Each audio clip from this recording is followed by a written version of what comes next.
The Denver Nuggets have officially won their first title in franchise history. After a ton of setbacks over the course of the years spent trying to build a championship team around Nikola Jokic, they've pulled it off. Jokic put up historic numbers, Jamal Murray solidified his spot as one of the biggest playoff risers in the entire league, the supporting cast showed up when called upon, and I think Michael Malone is going to start to get some more appreciation as one of the best coaches in the entire NBA. The Denver Nuggets have been one of the most dominant teams I've seen in a really long time.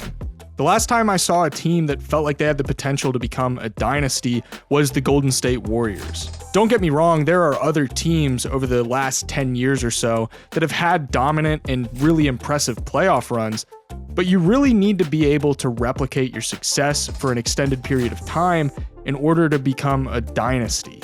And for the Nuggets, I'm starting to get that feeling. They check pretty much all the boxes that you need to check. They're relatively young, they've got the majority of their core rotation locked up on contracts for the foreseeable future, they've got rookies who are contributing now and can continue to improve, Murray is back and better than ever, and they've got Nikola Jokic, who's currently the best player on the planet.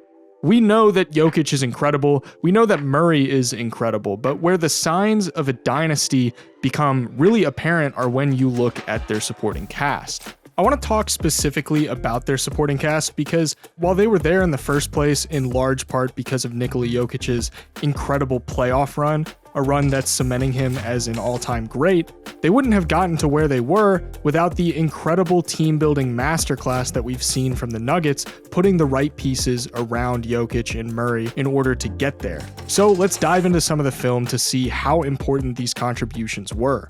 In Game 4 of this series, we saw Aaron Gordon be the guy to step up in the scoring department to help them take a 3-1 lead. Aaron Gordon, who has largely been more of a complementary scoring piece, ended up being the leading scorer in this game, and a large portion of his points came as a direct result of the incredible two-man game that him and Jokic have together. Having two big men that are able to play with such great chemistry is a huge luxury for Denver. The amount of size that these two guys bring to the table against a much smaller Miami Heat team creates all sorts of mismatches for the Heat's defense. What was cool to see was the shot creation chops show up when Gordon was on the floor without Jokic. I think a lot of people forget how much time Aaron Gordon spent as the primary ball handler in Orlando, so he's understandably developed enough competence in that area of his game to be able to break it out every now and then when they need something new to throw at their opponent, and it was working really, really well. But where things got really fun was when Denver was running offense between Gordon and Jokic. KCP is going to drive on the Gordon screen before passing it back up to Jokic up top. Bam is going to be pulled out of the paint to guard Jokic, and Martin makes the mistake of not really doing a good job of staying between Gordon and the basket. So when Jokic feeds Gordon in the paint, Gordon's going to be able to turn on him and get to the rim for the slam against little resistance. One of the major pieces of the defensive game plan for Miami was making a point to blitz Murray in the pick and roll, blocking off the pass to Jokic near the high post. But what's important to note here is the fact that Jimmy's now going to be covering the area of the court occupied by Aaron Gordon and Jokic. Murray's going to make the pass to KCP over on the wing, and this opens up the passing lane to Jokic, who is now flashing to the nail. What this accomplishes is it forces Jimmy to be the guy to show up on Jokic to provide deterrence when KCP fakes that pass, and this leaves Aaron Gordon completely uncontested to get into space on the baseline cut, and KCP sends the perfect pass to him to throw down the slam. Murray's going to feed Jokic near the elbow, and Vincent is going to be fronting a little bit too much trying to defend the entry pass, so Jokic is going to be able to turn the corner and get downhill to the paint. Aaron Gordon is over on the weak side dunker spot, so when Kevin Love steps up on Jokic to try and slow him down, it's going to give Gordon free space to go airborne, and Jokic connects with him for the finish. What's cool is we saw a variation of this same concept in Game 2, with Jokic driving off of the closeout, which forces the help from Love, and it leads to an easy connection for 2 points.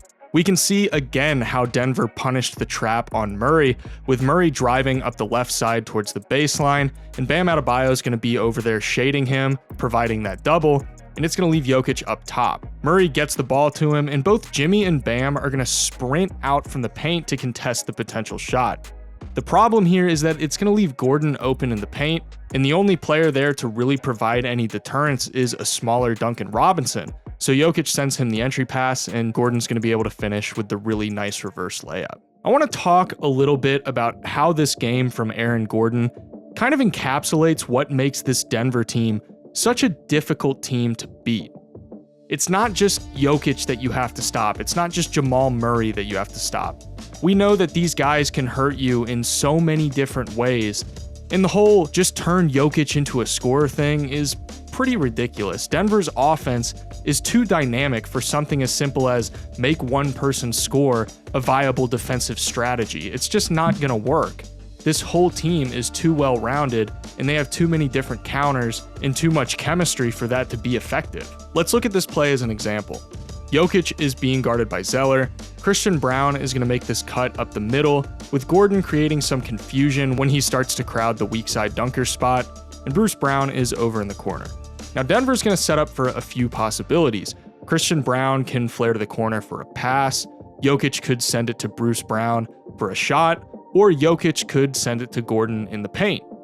The problem for Miami's defense is the fact that regardless of what Denver decides to do in this situation, the pass is going to be going in that general direction over towards the weak side corner regardless, so it's not going to be super easy to tell who exactly Jokic is passing to right off the bat. What Jokic ends up doing is passing it to Gordon, but it almost looks as though it could have gone to Brown, so Miami's defense has to scramble to try and get matched up, and it leads to Gordon getting to the rim for the finish.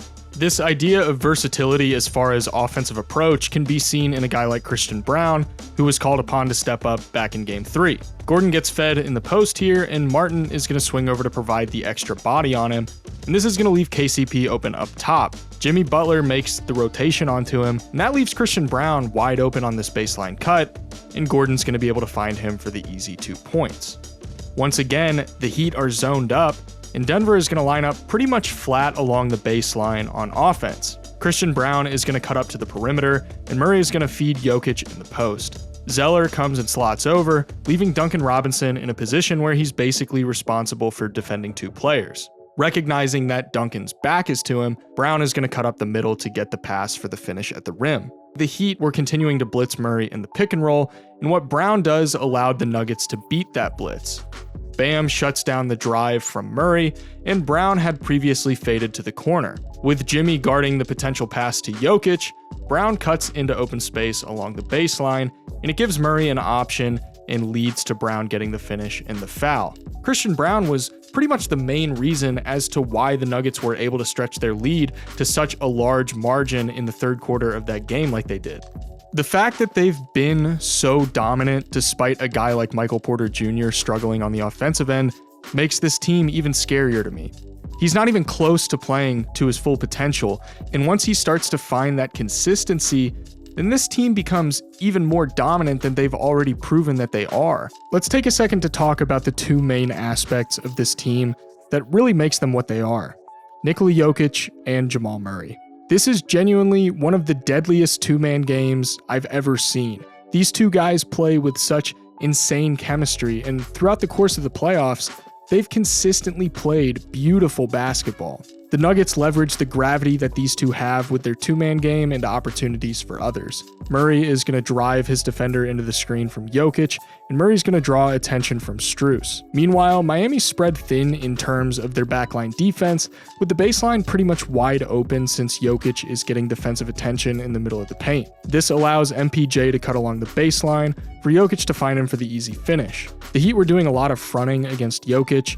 Jokic is going to punish this by turning immediately once he gets the entry pass, forcing Bam to step up on him, leaving some space for Brown to cut along the baseline to get the dump off from Jokic for 2.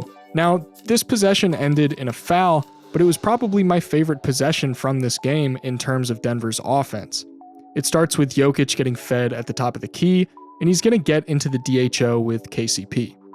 KCP pump fakes to get Vincent off balance before passing it back to Jokic and faking as if he's going to come and get another DHO before instead cutting up the middle to leave Vincent in the dust, and Jokic threads the needle to him so that he can get to the rim and draw the foul. When you talk about the idea of making your teammates better, That's exactly what Nikola Jokic does. The big takeaway here is this.